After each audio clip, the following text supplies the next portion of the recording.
From AccuWeather.com, this is AccuWeather Daily, a brief host-read article. It's weather news in a nutshell. AccuWeather meteorologists are warning that life-threatening flooding and mudslides will continue as Tropical Storm Sara crawls onshore in Central America this weekend. The slow-moving tropical storm will still be close enough to the warm waters of the Caribbean to maintain or periodically gain some strength. As of this morning, maximum winds were 45 miles per hour, and the storm was stationary. A tropical storm warning is in effect for the entire northern coast of Honduras, including the Bay Islands, the Caribbean Sea coast of Guatemala, and Belize from Belize City to the Guatemala border. AccuWeather Chief On-Air Meteorologist Bernie Rayno said that because the center has formed so close to land, peak wind intensity will be limited due to the potential for enough rain to threaten lives and property. And to help with planning, AccuWeather meteorologists dubbed it a tropical rainstorm well before the National Hurricane Center named it Tropical Storm Sara. Rain will pour down for days on the northern parts of Nicaragua and Honduras before shifting to eastern parts of Guatemala, Belize, and southeastern Mexico this weekend. Now, upwards of 12 inches will fall in this zone, but a large pocket, upwards of 18 inches of rain, is forecast from northern Honduras and Nicaragua, with an AccuWeather local storm max of up to 50 inches possible.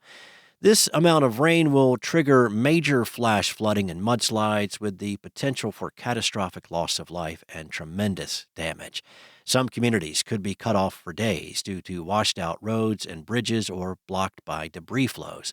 Demands for rescue and recovery efforts, as well as food and medical supplies, will be great in the wake of the storm in the region. Now, because of Sara's proximity to the Caribbean for several days, it will likely not unwind fully. And as a result, winds, waves, and storm surge will blast the coast of Honduras, eastern Guatemala, Belize, and Mexico's Yucatan Peninsula.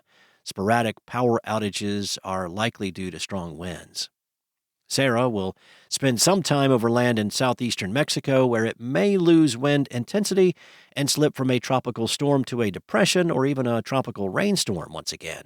Steering breezes are forecast to pick up Sara and then pull it over the Gulf of Mexico, where it may spend 2 days before tracking into Florida during the middle of next week.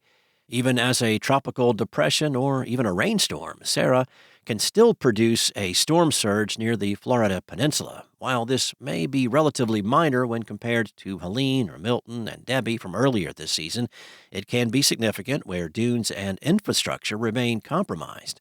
The most significant threat in Florida will be heavy rainfall that can swamp streets, highways, and low-lying areas. How significant the rain and flooding are will depend on the intensity and the forward speed of Sara. Wind gusts can be strong enough to lead to sporadic power outages in the Florida Peninsula. That's all for now. You can find more stories and regional forecasts at AccuWeather.com, and for your local forecast at your fingertips, including a hurricane tracker, download the AccuWeather app. Enjoy the rest of your day, and I'll be back tomorrow with more weather news.